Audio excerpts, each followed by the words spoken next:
Hey everybody, welcome to Drive Thru Review 221. Today I'm going to talk about Relic runners. This is a brand new release from Days of Wonder, and it's designed by Matthew Dunstan. I believe this is his first game he's ever designed. And it plays 2 to 5 players, and the box says 40 to 80 minutes. I don't know that the game ever is going to go that short to 40. It does fill in right about an hour, even with a lesser number of players. So let's just jump in and I'll show you how it works, and then I'll tell you what I think of it. Okay, I've got the game set up here. You can see there's various path networks on the board. Most of these are going to be roads or little trails in the forest. A lot of these also are going to be rivers. And next to the river spots, you're going to have these toolboxes here that you're going to be able to use and empty and then possibly replenish later in the game. Other than the rivers having toolboxes, the paths are all the same for all intents and purposes. Now in the center of the board here, you have base camp. And each player gets a little sort of bust in their player color. And there's also going to be just a little pile of rations here. These are going to need to use basically sort of as currency to take different actions on the board. And what you're trying to do is basically explore out here to these different temples, create pathways. Each player gets pathways in their color that they're going to lay down on the different paths and things. And what you're really trying to do is explore these different temples here. So you can see here we've got a blue temple. It's made of 3 pieces. Now the blue temples are all the same. They're all made up of just basically victory points. So the top one, as you can see, that's worth 3. Then maybe you'll explore again, that one's worth 4. And then the bottom one here is worth 5. Now the range of these is from 2 to 5 points. And you know, usually the bottom ones are worth more points, but not always. So basically you're going to explore those for points. Now the tops of the purple ones should all be face up. And these are basically immediate actions that you can take as soon as you explore the the location there. So like this one will give you 3 points, and this other one over here will let you move one of your pathways on the board. Now I should say that the blue temples here, when you get these, you're going to put these face down and keep them there and then reveal them at the end of the game. If you get any purple ones, you're just going to take the points from the victory point supply there and get those immediately. And as soon as you take the top one, let's say somebody took this one, which basically lets them upgrade one of their technologies, you're going to flip the level 2 tile up, and you're going to see what that one is. This one is 3 points. So there's a variety of different things that are basically immediate effects from the purple temples. Now you've also got here the white temples like so, and these are pretty interesting. So you have 3 levels here, and these are going to basically add to sort of a hand. So you can only ever have one level 1 white, one level 2 white, and one level 3 white. If you get another one, let's say I grab this level 1 white and I had this in front of me. If I go and get another level 1 white, I've got to decide between keeping this one or the new one that I've received. If I ever have to do that, make that decision to replace, you can see it says you get 2 points when you have to sort of make that switch. Now you still get the 2 points even if you keep the one you already have, but basically you're kind of getting 2 points just for having, duplicates. Now the level 1s here are basically sort of like special abilities or special traits that you're going to have throughout the game. So basically it says when you score VPs while exploring a temple, you get an extra point. So if I ever take a blue tile, I'll just get an extra point. If I take one of the purples there and get points, I'll add a point like that. And so there's a whole variety of these, and these just keep in front of you, and then they're basically always on throughout the game. Now the level 2 tiles are basically single-use abilities. And you can say discard after use. And this says, when placing a pathway, place it anywhere you want. So you basically hold this till you want to use it and then discard it. And maybe I want to place this one, then I can put it anywhere I want, because normally you have to place the pathway adjacent to where you're at. I'll talk about that more in a minute. And then the level 3 ones here, these are sort of end of game scoring bonuses. So you can see here at game end, collect 3 points for each ivory tile in front of you, including this one. And so the game calls these ivory, I call them white. But basically, this is give you 3 points. So if I had 3 of these, then I would get 9 points. And there's different end game bonuses, and all of these mixed throughout. And not all of the same tokens are going to be in the game. It's going to be different every single game. Finally, we have these runes here, and there's also a stack of 3 runes. And these are the actions that you're going to take to actually lay down a pathway. So let's talk about how a turn is going to work. Now on your turn, you're always going to have to move. You can't ever stay in the same spot. So if I was here, I couldn't just take and then get some points. I've got to move off it and go do something else.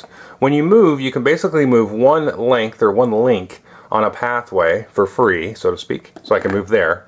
And then if I had any other of my trails, I can move over those as much as I want. So let's just lay down some more paths here. Let's say I put one there, and then I'll put one here like so.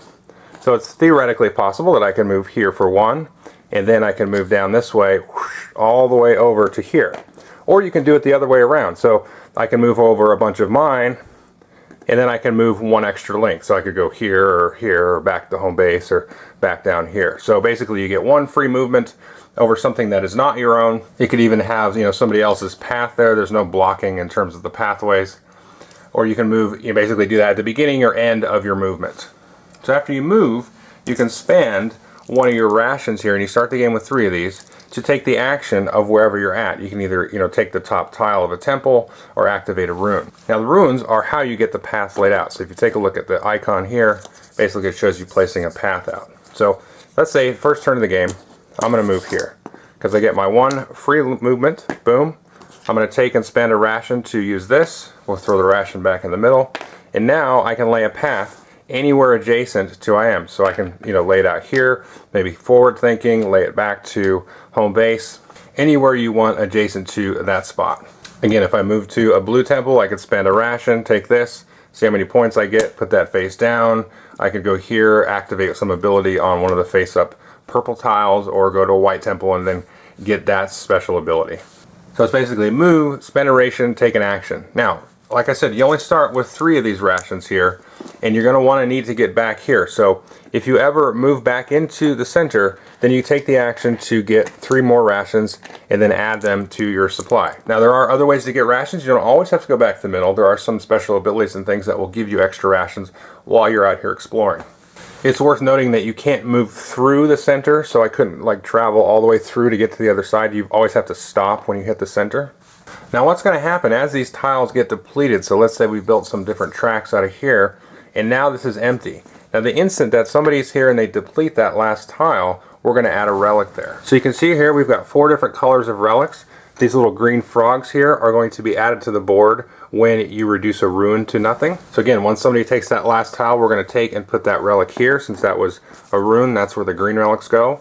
If somebody had depleted this blue stack here, then that instant that happens, then we're going to put a blue relic and so on, and purple here. We'll put a purple relic there. And so basically this is kind of starting a little bit of an approach to the end game. Now the game is going to end based on the number of players. So what this little chart is telling you is, let's say you're playing a 5-player game.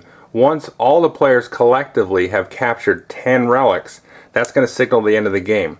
That player's turn is over, everybody else gets 1 last turn, and then we're going to total up points. And so again, in a 2-player game, they both only need to collect 7 relics between them. Well, how do you collect a relic?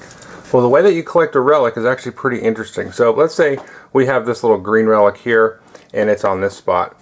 And then earlier, somebody else had cleared off these ruins here, and a green relic had appeared there.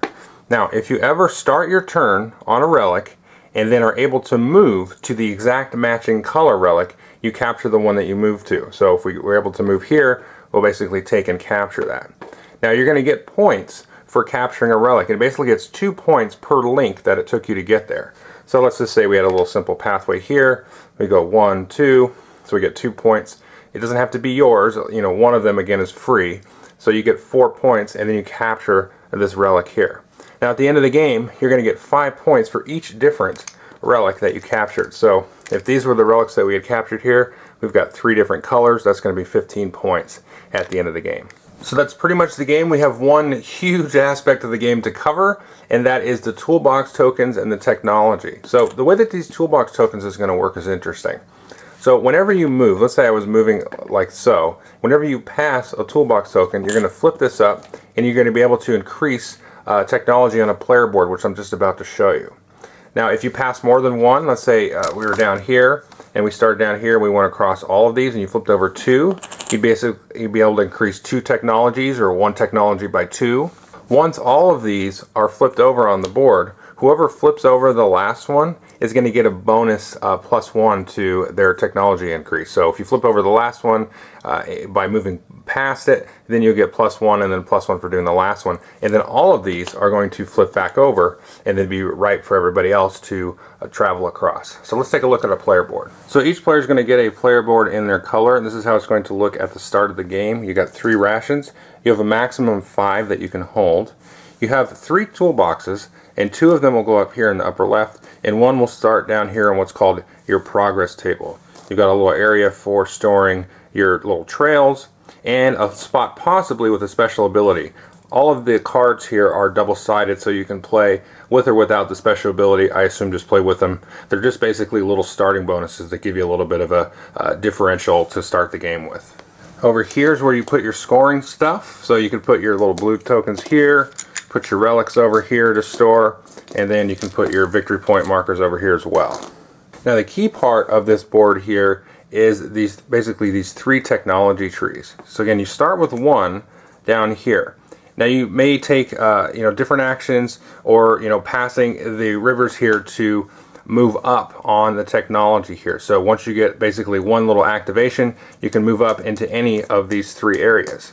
And then any time on your turn, you can activate 1 of your boxes. So as the game progresses, you're going to get more boxes added down here, and you'll have more that you can sort of manipulate here. You can have them going up the same tree, you can even have them in the same spot, whatever you want to do. So again, once per turn, you can activate that. When you activate it, you take it and drop it all the way down, and you use that ability there. So let's start here on the right. Basically, you can see this is one that you may do early.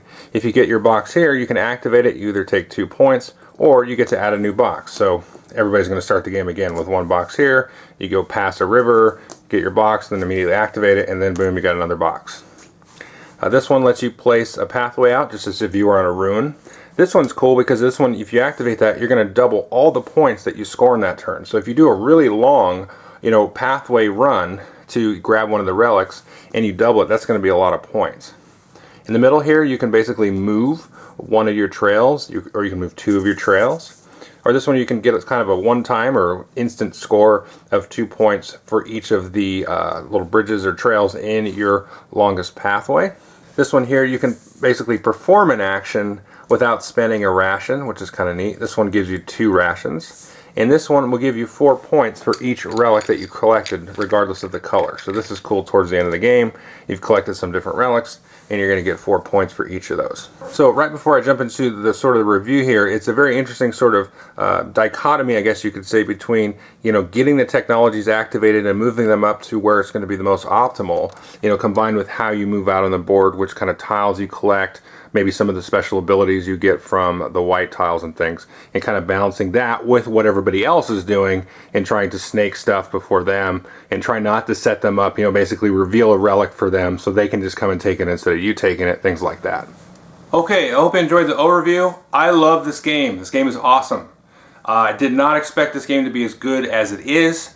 Now let's start talking about why. Okay, so first off the bat, the rules tell you to kind of space out the different tiles so that you've got some, basically 4 of each. You got 4 blue ones, 4 purple ones, and 4 white ones. Now, the pathway, the ruins, the path makers are in fixed positions.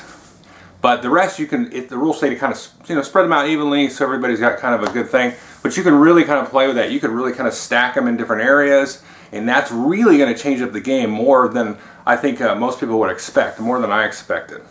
And so you've got sort of a lot of I hate to call them paths to victory, because they're not really paths to victory. They're just different kind of tactical decisions that you can make.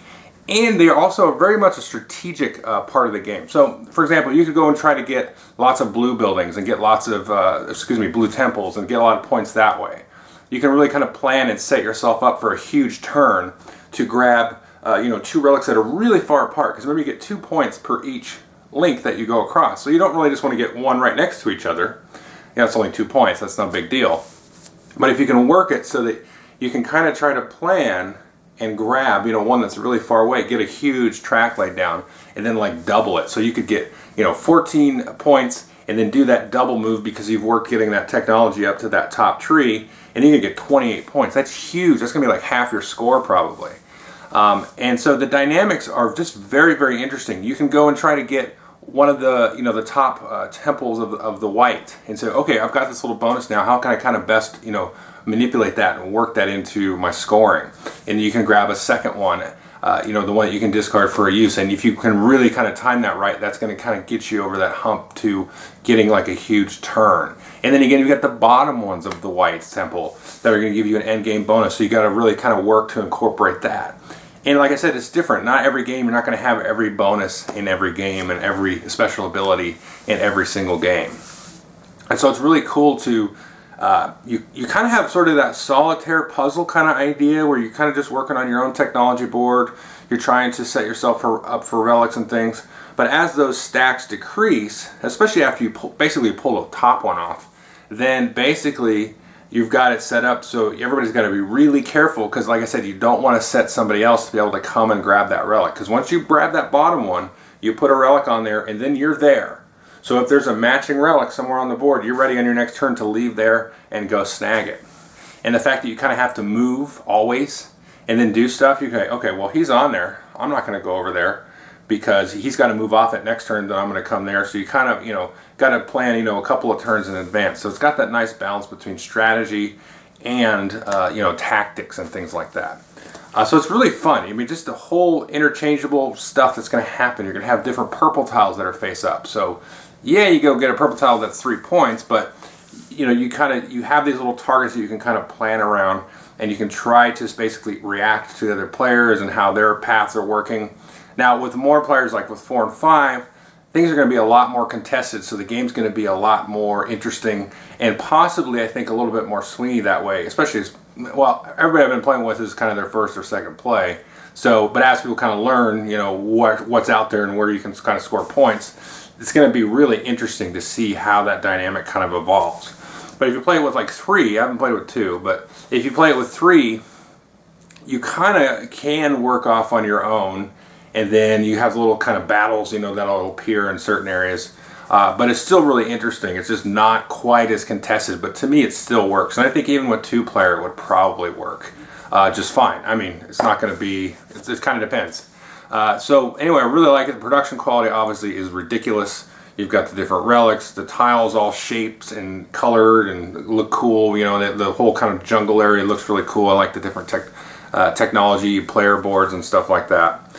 So I can't emphasize enough how interesting this game is, because you're going to have lots of different dynamic elements with the different special abilities from the White Temples. The layout of the board is going to be really cool, and it's just going to be interesting how the game sort of just kind of unravels differently, based on how the players act and things. So yeah, Days of Wonder again is kind of back in form. I don't know, people like to say how bad their games have been recently. I agree, but anyway, but this is really, really good. So I haven't played a lot of their old ones other than like Ticket to Ride and Battle Lore and Mr. the Abbey. I didn't like that one, but so they're kind of like hit and miss with me. But this one's like excellent. Like, I've played this. I was trying to talk my way into remembering a point here. I played it with gamers and I played it with the family, and it's worked well in both situations. I will say I don't think all of the gamers quite were that into it. I hate that word anyway, gamers. But I think most of them liked it. I don't know, whatever. I liked it, and the family really liked it. So that's all that really matters. You're watching my reviews, right? Anyway, but so I think it's got that crossover appeal of, like I said, you've got the different technologies and the special abilities and things that you can manipulate. So it's kind of like a step up. I kind of keep trying to figure out if this is a gateway game. I don't think it quite is. Definitely not as much as Ticket to Ride is, because Ticket to Ride you can teach in like a minute. Here's your cards, you play the cards, here's the trains. This one, I have had people struggle, even the gamers, maybe it's my explanation of it, but the movement is a little bit sort of kind of obtuse. I hate to call it obtuse. It's not. It just takes a turn or two to kind of see how the timing and the paths and the things are going to kind of unfold. It's not an obvious thing by any means. I mean, even me, I read the rule book and stuff, and I was like, oh, okay. By the 3/4 of the way through my first game, I was like, okay, I got how this is kind of working. And then you've got the different special abilities, and the manipulation of the technology board is a little bit, not gateway-ish. It's definitely like a next step. But to me, it kind of hits that right in that middle, which is great. And it has a slightly more AP, than like a Ticket to Ride, because you're going to be like, oh, if I go here, Billy's going to go over here, and then I could pass this many toolboxes and then flip them all back over, but do I want to do that? Because everybody else is going to have, boom, all these toolboxes that they can jump up their technologies with. So it's got a little bit of AP, but not a lot. So if you're scared of AP, don't be scared of this, but it does definitely have just a tiny bit more than like a Ticket to Ride, where you can kind of get in and play automatically. But I think that's a good thing, because that is, that's making you think and making you sort of, try out your best moves and stuff. So anyway, Relic Runners, good job.